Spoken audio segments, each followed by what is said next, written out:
Hello everyone, welcome back to secure boards. तो आज की वीडियो में हम देखने वाले हैं polynomials, that is exercise number 2.3 का क्वेश्चन नंबर 5। देखिए, हमको ये गिवन है एक्स क्यूब माइनस का 2x square minus x plus 2। हमें इसको फैक्टराइज करना है। देखिए, इस पे बढ़ने से पहले आप मुझे इस क्वेश्चन का आंसर बताइए। क्या आपको पता है कि किसी भी इक्वेशन के कितने रूट्स पॉसिबल हैं? देखिए, अगर कोई लीनियर इक्वेशन गिवन है तो उसके कितने मैक्सिमम रूट्स हो सकते हैं? कितने? 1। अगर कोई क्वाड्रेटिक है तो उसके कितने मैक्सिमम रूट्स पॉसिबल हैं? 2। और अगर कोई क्यूबिक इक्वेशन है तो उसके कितने मैक्सिमम रूट्स पॉसिबल हैं? 3। जितनी उसकी मैक्सिमम पावर होती है, जितनी उसकी मैक्सिमम पावर होती है उतने ही नंबर ऑफ रूट्स पॉसिबल होते हैं। ठीक है, देखिए, अगर आपको यहां पर क्यूबिक इक्वेशन दिया है तो क्यूबिक इक्वेशन को अप्रोच कैसे करेंगे, इसको हम फैक्टराइज कैसे करेंगे? तो उसके लिए सबसे पहली चीज, हम जो इसका पहला रूट निकालेंगे वो हम हिट एंड ट्रायल मेथड से निकालेंगे। हिट एंड ट्रायल मेथड का मतलब है कि हम यहाँ पर x की वैल्यू 1, -1, 2, -2 एक्सेट्रा रखेंगे और चेक करेंगे कि ये x की किस वैल्यू को रखने के बाद ये पॉलिनोमियल पूरा 0 के बराबर बनता है। देखिए, अगर मैं इसमें x की वैल्यू, हम यहाँ पर putting x equals two plus का 1, तो क्या बनेगा? 1 का क्यूब माइनस 2 का, देखिए 1 स्क्वायर माइनस 1 प्लस 2, क्या ये 0 के बराबर बनेगा? 1 का cube is 1, 2 multiply by 1 2, minus का 1 प्लस का 2, ये प्लस का 2, ये माइनस का 2, ये माइनस का 1 और ये प्लस का 1, तो यस, ये इक्वल्स टू 0 बन गया। तो इसका मतलब ये हुआ कि जब हम x की वैल्यू रखेंगे 1 तो ये हमारा रूट निकल कर आ गया, 0 आ गया, तो मतलब हमारा 1 क्या है? एक रूट। तो हम इसका x माइनस 1 को हम क्या ऐसे लिख सकते हैं? x इक्वल्स टू 1 को x माइनस 1 लिख सकते हैं ना। सी, यहाँ देखिए, इधर इस बॉक्स में अगर आपको गिवन होता कि x प्लस 1 इसका रूट है तो आप यहाँ से x की वैल्यू क्या निकालते? -1 निकालते ना, फिर उसको पुट करते। तो हम यहाँ से रिवर्स गए हैं, हमको ये वैल्यू पता है, क्या हम यहाँ से ये कर सकते हैं? ऊपर वाला टर्म निकाल सकते हैं, बिल्कुल निकाल सकते हैं। x इक्वल्स टू आ गया हमारा माइनस का 1। अब हमारी अप्रोच क्या है? अब हमको इस x माइनस 1 से इस पॉलिनोमियल को डिवाइड करना है।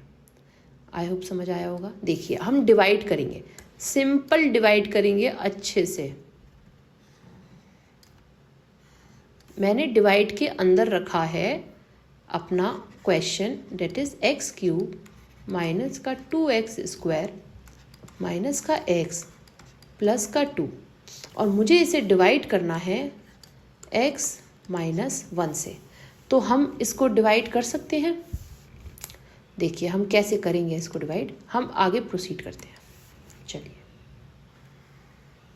देखिए, मेरे को यहाँ गिवन है x माइनस 1 और यहाँ पर है x क्यूब।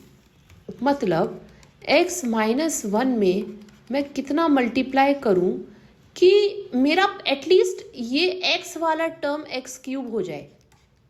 यहाँ पर्पज़ है सिर्फ पहले x क्यूब को एलिमिनेट करना। तो हमें कैसे करेंगे? अगर मैं यहाँ पर x स्क्वायर से मल्टीप्लाई करूँ तो ये क्या, ये x स्क्वायर से मल्टीप्लाई होने के बाद x क्यूब हो जाएगा। देखिए, अगर मैंने इसको मल्टीप्लाई किया x स्क्वायर से, देखिए x माइनस 1 को मल्टीप्लाई करिए x स्क्वायर से, क्या बनेगा? पहले x स्क्वायर को x से मल्टीप्लाई करिए तो x क्यूब बनेगा, फिर x स्क्वायर को -1 से करेंगे तो माइनस का x स्क्वायर बनेगा। तो यहाँ लिख दीजिए x क्यूब माइनस का एक्स स्क्वायर। ठीक है, और अब हम जब इसे माइनस करेंगे ये साइन हो जाते हैं रिवर्स, समझे। तो ये प्लस का है एक्स क्यूब, ये माइनस का, ये तो हो गया कैंसिल आउट। यहाँ से क्या बचा, माइनस की 2x स्क्वायर में से एक प्लस का एक्स स्क्वायर माइनस करोगे तो क्या बचेगा, माइनस का एक्स स्क्वायर, और बाद बाकी का टर्म हो जाएगा यहाँ पर कॉपी। आई होप ये आपको समझ आ गया होगा कि हम पहली टर्म को एलिमिनेट कैसे करेंगे। चलिए अब मुझे ये देखिए, हमको ये वाला टर्म एलिमिनेट करना है यहाँ पर एक्स स्क्वायर, तो मैं x माइनस 1 को किससे मल्टीप्लाई करूँ कि एटलीस्ट x का टर्म हो जाए एक्स स्क्वायर। अगर मैं इसे एक और x से कर दूँ तो क्या ये एक्स स्क्वायर बन जाएगा, और फिर कॉम्प्लीमेंट्री तो ये आएगा ही ऑब्वियसली माइनस का x, तो हम यहाँ पर पुट कर देंगे एक्स स्क्वायर माइनस का x, कब, जब हमने इसे मल्टीप्लाई करा है प्लस के x से। ओके, हमारा ये टर्म आ गया। अब हम क्या करेंगे, यहाँ पर ये हमारा माइनस का एक्स स्क्वायर आया, ये हमारा माइनस का x है और ये प्लस का 2 है। हमें यहाँ पर क्या चाहिए, हमें इसको कैंसिल आउट करना है। यहाँ तो साइन उल्टे हो जाते हैं तो ये इससे बात नहीं बनेगी। यहाँ अगर माइनस माइनस होगा तो ये प्लस हो जाएगा, लेकिन हमें यहाँ चाहिए क्या, माइनस। तो हम क्या करेंगे, इसको हम मल्टीप्लाई करेंगे माइनस एक्स से। तो माइनस एक्स से मल्टीप्लाई करने के बाद क्या बनेगा, ये माइनस का एक्स स्क्वायर और प्लस का एक्स। मैं अगर इसे माइनस एक्स से करूंगी तो ये तो बन जाएगा माइनस का एक्स, और ये क्या बनेगा, माइनस माइनस मल्टीप्लाई होकर प्लस का एक्स। देखिए अब मैं यहाँ पर साइन रिवर्स कर दूंगी, ये तो कैंसिल आउट हो गए। अब ये देखिए minus X is equals to minus का 2x, और यहाँ आ गया 2। ठीक है, इतना समझ आया होगा, आई होप सो। चलिए अब हमें यहाँ पर कैंसिल करना है माइनस 2x। हमारे पास है x माइनस 1, हमें इसका टर्म कुछ मल्टीप्लाई करना है कि पहला टर्म हो जाए माइनस का 2x। देखिए अगर मैं यहाँ पर टर्म रखूँ माइनस का 2 तो ये मल्टीप्लाई होकर माइनस का 2x बनाएगा। ठीक है, यहाँ रख दिया मैंने माइनस का 2, तो ये क्या बना, माइनस का 2x, और जब ये माइनस का 2 मल्टीप्लाई होगा माइनस के 1 से तो क्या बनेगा, प्लस का 2। माइनस माइनस जब मल्टीप्लाई होगा तो ये बनता है प्लस का 2, यहाँ प्लस का 2 रख दिया। अब यहाँ साइन उल्टे कर दीजिए, तो यहाँ माइनस 2 और प्लस 2 कैंसिल, यहाँ प्लस 2 और माइनस 2 कैंसिल, कितना आ गया, 0। देखिए तो अब हमारा फैक्टर क्या निकल कर आया, x square minus x minus 2।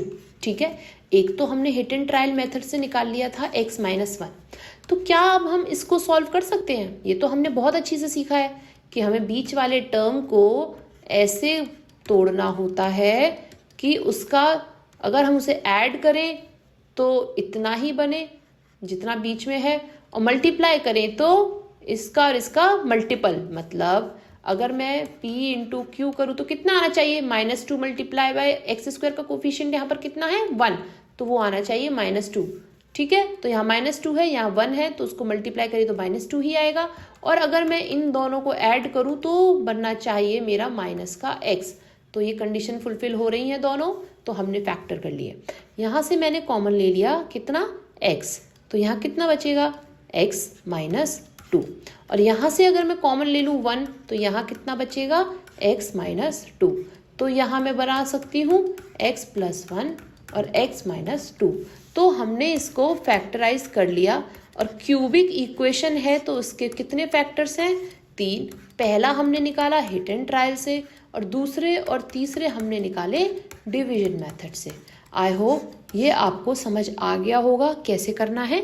Thank you so much, मिलते हैं नेक्स्ट वीडियो में।